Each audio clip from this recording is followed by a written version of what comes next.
I will never forget that night. Austin's tech startup festival was in full swing, filled with excited entrepreneurs and investors everywhere. I had just signed the biggest funding deal of my life, $5 million. For someone who went bankrupt 5 years ago due to his ex-girlfriend's medical bills, this was nothing short of a miracle. I raised my champagne glass, ready to celebrate this historic moment with my team. That's when I saw her. Emily. My Emily. Emily, who should have died of breast cancer 5 years ago. Time seemed to stand still. The champagne flute slipped from my hand and shattered on the floor. She stood there, less than 20 meters away, wearing an elegant black dress. Her hair was longer than before, her complexion rosy, nothing like the pallor a cancer patient should have. What shocked me even more was the little girl standing beside her. About 5 years old, with the same brown eyes as Emily. My heart nearly jumped out of my chest. This was impossible. This was absolutely impossible. 5 years ago, Brad Miller personally told me Emily had passed away. I remember that phone call. I remember sobbing uncontrollably on the phone. I remember selling my father's watch to pay for her final medical bill. I remember going to those underground lenders, willing to do anything to save her. But now she stood here, alive and well, even looking healthier than before. I started walking toward her, my legs trembling. But the moment our eyes met, fear flashed across her face. Pure terror. She grabbed the little girl's hand and almost ran out of the venue. I chased after them, but she had already disappeared into Austin's night. I stood at the entrance of the convention center, gasping for air. Was this a hallucination? A stress-induced hallucination? But I knew it wasn't. That was Emily. My Emily. The woman I would have given up everything for. The woman I thought I had lost forever. She was alive. She had always been alive. And I had spent 5 years mourning someone who wasn't even dead. After returning home, I couldn't sleep all night. I sat in the living room, staring at our photo on the wall. It was taken during our last date, just a week before she was diagnosed with breast cancer. She was smiling so brightly, completely unaware of what fate had in store for her. No, what fate had in store for us. I began recalling everything that happened 5 years ago. March 2019, Emily told me she had found a lump in her breast. When the test results came back, the doctor said it was malignant and had spread to her lymph nodes. She needed immediate surgery, followed by chemotherapy. The cost? $300,000. For someone still in the early stages of starting a business, this was an astronomical figure. But I didn't hesitate.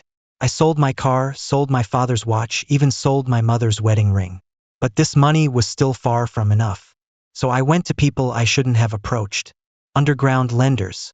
The interest rates were outrageously high, but I had no choice. Throughout the entire treatment process, I could only learn about Emily's condition through Brad Miller. He said he was a patient relations specialist at the hospital, specifically responsible for complex cases like Emily's. He told me about Emily's treatment progress, told me she was strong, told me not to worry. But he also told me we needed more money. Always more money. New treatment protocols, new medications, new hope. Until that phone call that changed everything. But now she was in Austin, alive, healthy, and with a child. The next morning, I contacted private investigator Sarah Jones. Sarah was recommended by a friend, supposedly with amazing abilities in finding missing persons. I told her about last night's events. Are you sure that was her? Sarah asked me. Absolutely sure. What about the little girl? Do you think she might be? I don't know, I answered honestly, but I need to find the truth.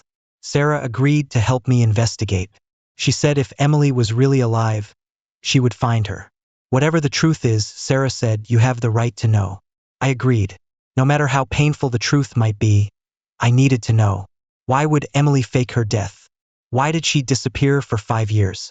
Why did she look so terrified when she saw me? These questions pierced my heart like needles. But I knew that only by finding the answers could I continue living. Sarah's investigative abilities were truly impressive. Just 3 days later, she had traced Emily's whereabouts. She goes by Amy Davidson now, Sarah reported to me in my office, living in a middle-class neighborhood in East Austin. She has a job, a social security number, even tax records. This is a complete new identity. I looked at the documents Sarah handed me, feeling dizzy. The photo was definitely Emily, but the name had changed to Amy Davidson. What about the little girl? I asked. Lily Davidson, Sarah said. Legal documents show she's Emily's niece. Her parents died in a car accident in 2020, and Emily became her guardian. I struggled to process this information. If all this was true, then not only was Emily not dead, but she had also adopted a child while I was mourning her. But this raised even more questions. What about her medical records? I asked Sarah, the breast cancer treatment records? Sarah's expression became serious. That's where it gets interesting, Jack. Emily Thompson's medical records do exist, including cancer diagnosis and treatment process. But on September 15, 2019, she was declared dead. However, Amy Davidson's medical records show she never had cancer. This was insane. So she has two completely different identities? I asked. It appears so, Sarah said, but more interestingly, both identities involve the same medical group. Texas Comprehensive Medical Group. My blood nearly froze. That was the hospital where Emily received treatment. That was where Brad Miller worked. I also found some bank records, Sarah continued. The medical fees you paid back then did go to Texas Comprehensive Medical Group's account. But within days, this money was transferred to an offshore account. Cayman Islands. I felt the room spinning. You mean, someone exploited your love and desperation, Sarah said. And this might not be the first time. She opened her laptop, revealing a shocking discovery. In the past 5 years, there have been at least 12 similar cases. Young women, cancer diagnoses, high medical costs, then death. But they all reappeared with new identities. The screen showed 12 photos. 12 women, 12 new identities.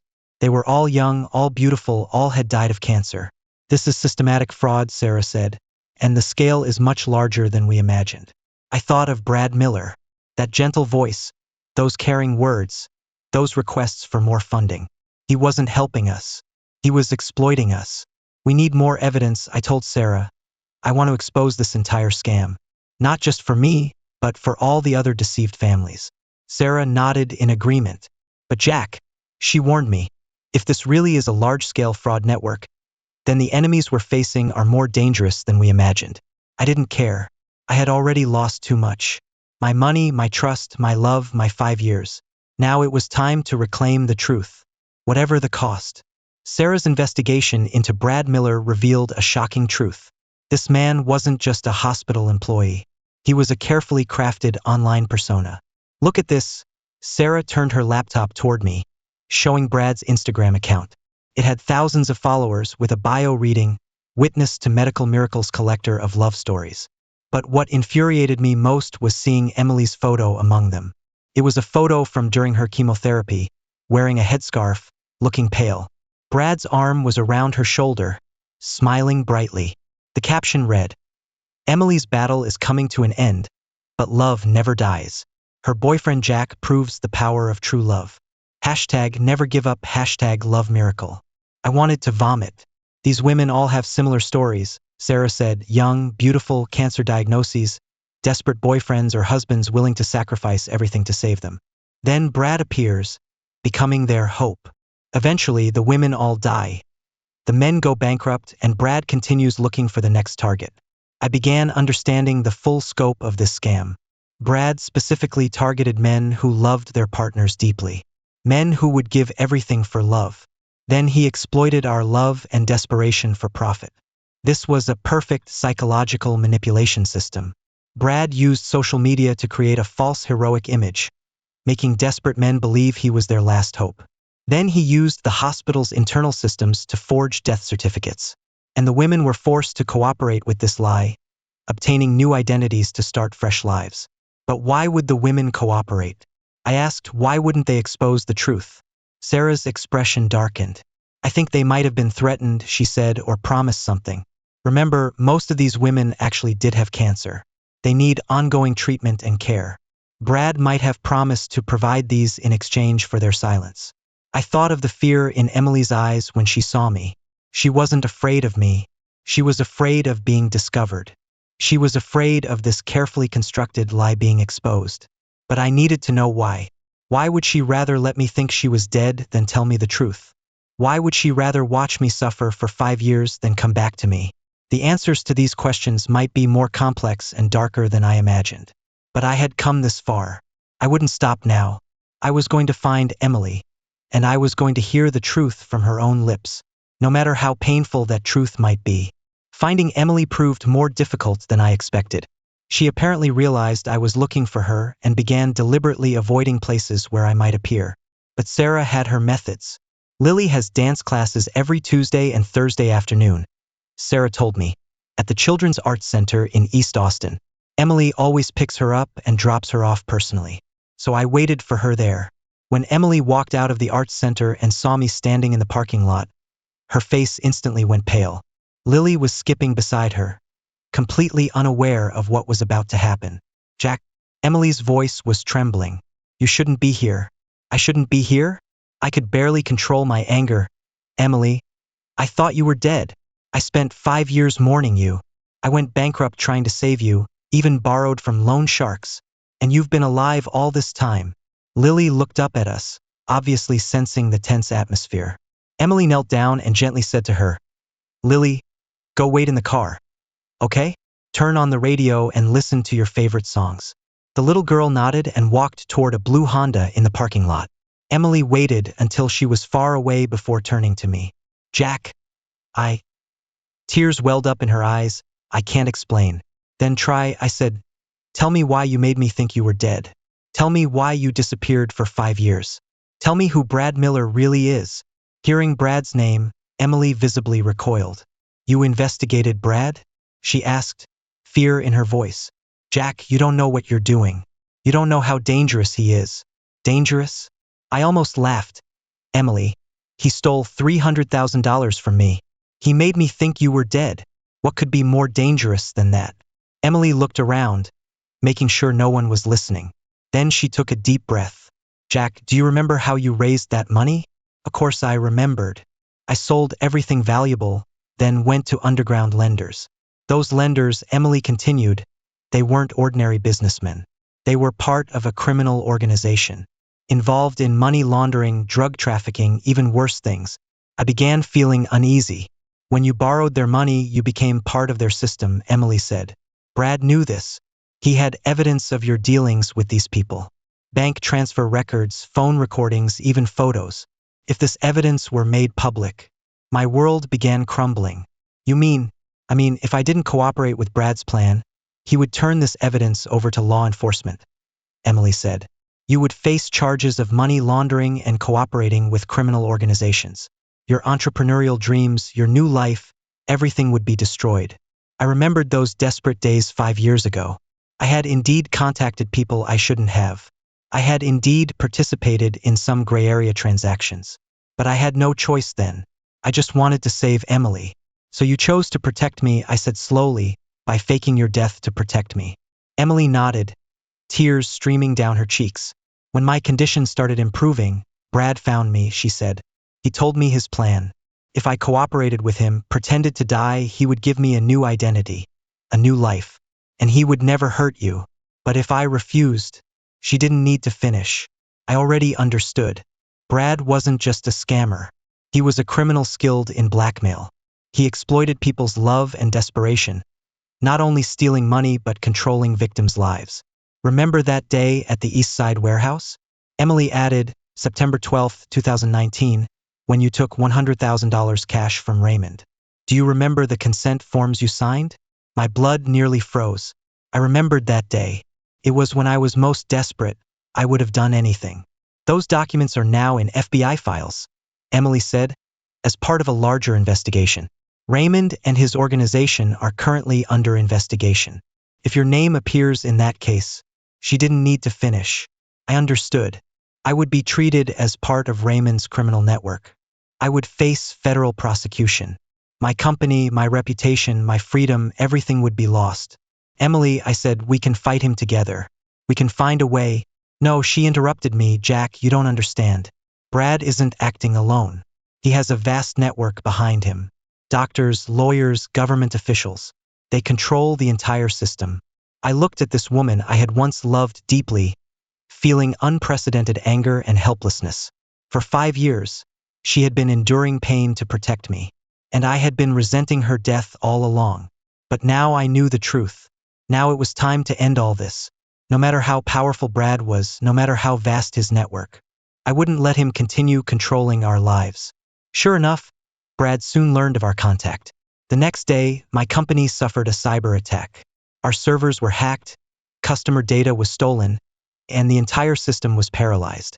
Worse still, the attackers planted malware in our system, making us look like we were engaged in illegal data trading. This isn't a coincidence, Sarah said in my office. This is Brad's counterattack. My investors began panicking. Several key clients canceled contracts. The company's valuation dropped 70% overnight. 5 years of effort was about to turn to nothing. That's when I received a call from an unknown number. Jack, Brad's familiar voice came through the phone. I heard your company encountered some trouble. What a pity. You did this, I said, not as a question. Me? Brad laughed. Jack, how could you think that of me? I've always been helping you. 5 years ago and now too. What do you want? I asked directly. I want you to stop investigating, Brad said. Stop harassing Amy Davidson. Forget the past. Focus on the future. You have a successful company, a bright future. Don't destroy all this for a dead woman. She's not dead. I said, we both know she's not dead. The phone went silent for a few seconds. Then Brad's voice turned cold. Jack, we all know what choices you made, he said. Do you remember those documents? My blood froze. I knew what he was referring to. Emily had already told me. But Brad's voice became gentle again. If you choose to forget the past and focus on the present, those documents might never be discovered. After all, the FBI has so many cases to handle. They might never notice a small entrepreneur. This was Brad's true weapon. Not physical violence, but systematic threats. He held enough information to destroy anyone's life. After hanging up, I sat in my office feeling unprecedented helplessness. But just then, Sarah knocked and came in. Jack, I have good news, she said. I found other victims. Not only that, they're willing to testify. She handed me a document. Mark Johnson, Daniel Rodriguez, Andrew Chun. They all had similar experiences to yours. Girlfriends or wives with cancer, bankruptcy trying to treat them, finally told their loved ones died. But now they're all living under new identities. Looking at these names, I felt a strange comfort. I wasn't alone. There were others who had experienced the same pain, the same deception. More importantly, Sarah said, they've organized a victim support group. They're collecting evidence, preparing to jointly sue Brad and his network. This was our chance. Facing Brad alone, we might fail. But if we united, if we had enough evidence and witnesses, maybe we really could defeat him. Maybe we really could seek justice for all the deceived families, even if it meant risking losing everything. The formation of the Victim Alliance happened faster than I expected. Under Sarah's coordination, we held our first meeting at a community center in Austin. When I walked into that small conference room, I saw 15 men. Each had the same pain and anger in their eyes. Mark Johnson was the first to speak. He was a construction contractor who mortgaged his house to treat his wife's leukemia. I thought Sarah was dead for 3 whole years, he said, until last year when I saw her in Houston. She was working at a coffee shop, with a new name, a new life. She looked at me like she'd seen a ghost. Daniel Rodriguez's story was even more heartbreaking. He was an elementary school teacher who sold his mother's house to save his girlfriend. I even attended her funeral, he said, tears in his eyes, a funeral with an empty coffin. I cried at her grave countless times. And she was alive all along, just in Dallas, only 3 hours away from me. Everyone had similar stories. Love, desperation, deception, then years of pain and confusion. But now we finally understood. We weren't failed lovers. We were victims of a carefully orchestrated crime. We need to let more people know about this, said Andrew Chin. He was a software engineer with extensive social media experience. We need to create public pressure. So we began our online war. Andrew created a Twitter account at Texas Medical Truth. We started sharing our stories one by one. Each story came with evidence: fake death certificates, bank transfer records, hospital documents. Most importantly, we had photos. Photos of these women who should have died but were now living their lives. Hashtag Texas Medical Fraud quickly became a local trending topic. Local media began paying attention. A KXAN news reporter contacted us for an exclusive interview. The Austin American-Statesman published a front-page article titled "Love Scam: Dark Secrets of the Texas Medical System." The public reaction was outrage. Thousands of Texans shared our stories. Many began checking their own medical records, looking for similar signs of fraud. Even state legislators expressed interest in pushing for relevant legal reforms. But Brad also began his counterattack. He published a video statement on his social media accounts. "I feel very sorry," he said in the video, "to see some people fabricating stories for attention. As a professional who has worked in the medical industry for over 10 years, I've witnessed too many real tragedies. But now, some failed entrepreneurs and bankrupt individuals choose to attack those who truly help patients. This is not only slander against me personally, but an insult to the entire medical system." He even suggested our accusations were motivated by revenge after business failures. "Mr. Jack Thompson," he directly named me in the video, "I understand the pain of losing a loved one. I understand the frustration of business failure. But this cannot be a reason to spread false information." This video got tens of thousands of views and thousands of supportive comments. Clearly, Brad had strong influence on social media. But we had more supporters. Truth is always more powerful than lies. Just as the online war was raging, KXAN News invited me and Brad for a live debate. This was a once-in-a-lifetime opportunity. In front of millions of Texas viewers, I could finally confront this man who had ruined my life face to face. But I knew this was also a huge risk. Brad was a professional manipulator. He knew how to perform in front of cameras, how to win public sympathy. And I was just a hurt ex-boyfriend, an angry victim. But I had to go. Not just for myself, but for all the deceived families. For those men still in pain. For those women forced to hide the truth. It was time to make Brad Miller pay for his crimes.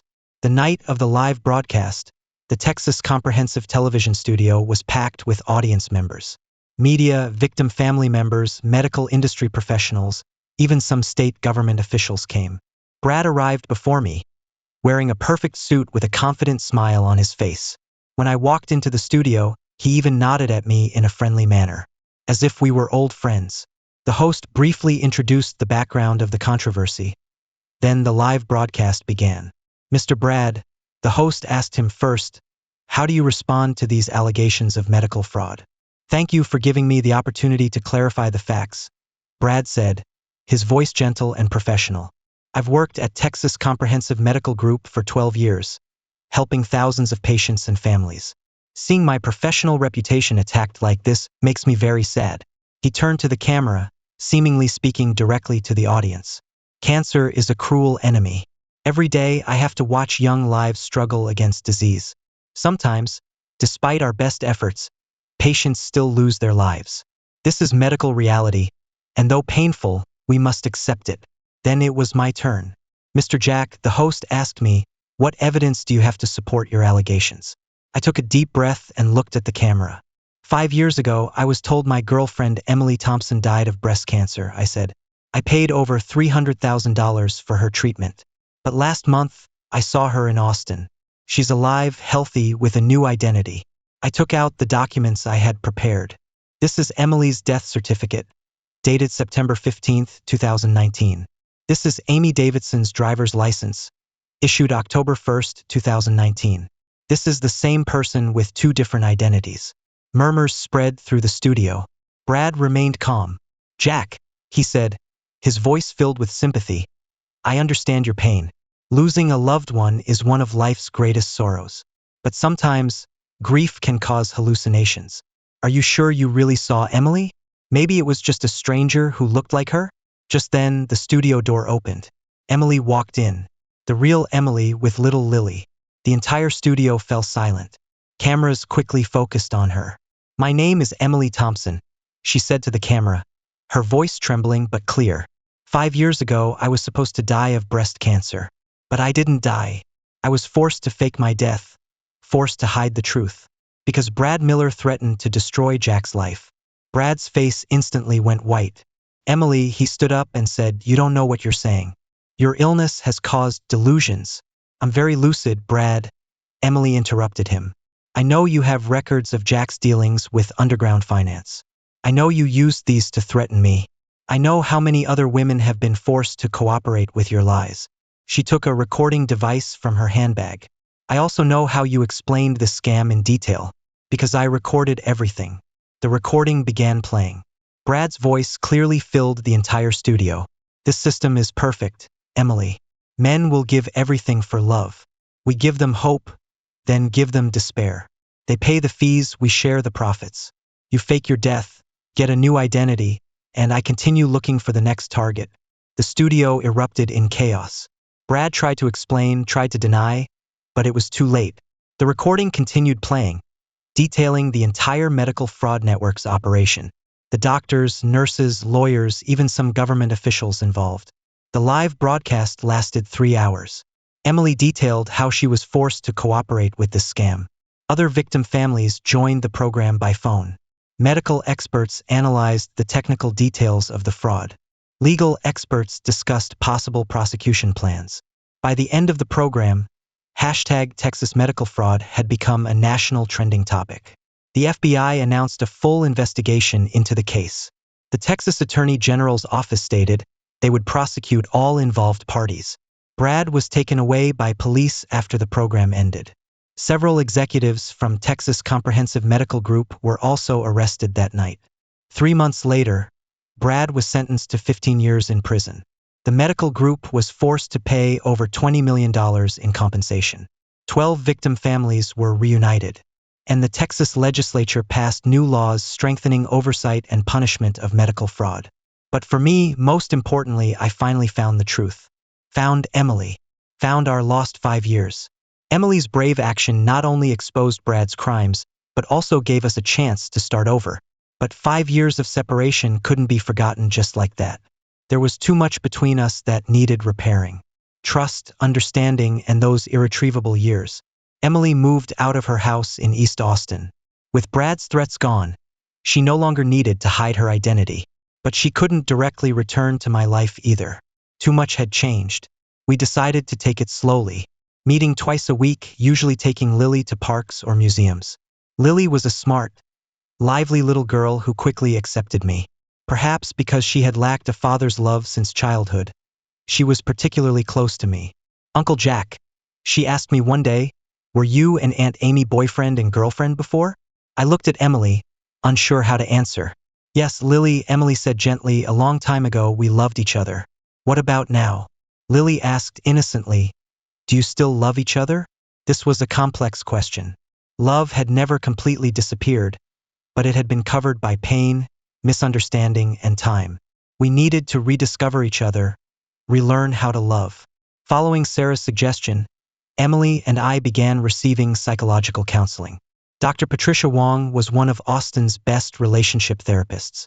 She helped us process past trauma and learn how to rebuild trust. Jack, in one session, Dr. Wong said to me, you need to forgive Emily, but more importantly, you need to forgive yourself. All your choices back then were motivated by love. You did nothing wrong. These words finally lifted a burden from my heart. For 5 years, I had been blaming myself. Blaming myself for not being able to save Emily. Blaming myself for dealing with those dangerous people. But now I understood. I was just an ordinary person who loved his girlfriend deeply. Being willing to give everything for love wasn't a mistake, but a virtue. Emily was also slowly healing. She reapplied for her nursing license and began working at a clinic specializing in cancer patient care. I want to help those who are experiencing the pain I once went through, she told me. I want them to know that hope always exists. Watching her in her nurse's uniform, gently caring for patients, I remembered why I had fallen in love with her in the first place. She had a kind heart, a beautiful soul. Even after experiencing so much pain, she still chose to bring light to the world. My company was also transforming. After the cyber attack crisis passed, I decided to change our business direction. We began developing a platform specifically to help medical fraud victims seek legal aid and psychological support. Truth Care became our new brand. Investors were initially skeptical, but when they saw our social impact and media attention, they changed their minds. Sarah also joined our team as chief investigator. I think this is more meaningful than tracking cheating husbands, she said with a laugh. The most important change was about Lily. After Emily's sister and brother-in-law died in the car accident, Emily had been Lily's only guardian, but now we decided to share this responsibility together. The legal procedures were complex, but we eventually succeeded. I officially became Lily's co-guardian. What does this mean? Lily asked us. This means Uncle Jack is now part of your family too, Emily explained. He'll always be here to take care of you and protect you. Lily hugged me happily. I always hoped to have a dad, she whispered. Tears welled up in my eyes. This little girl didn't know what she had given me. She gave me a reason to start over, motivation to become a better person. We moved into a new house in a quiet neighborhood in West Austin. 3 bedrooms, a big backyard, and a playroom specially prepared for Lily. This was our new home, the beginning of our new life. Sarah became our best friend. She often came for dinner, helped Lily with homework, and even taught her some basic self-defense skills. Every girl should learn to protect herself, Sarah said.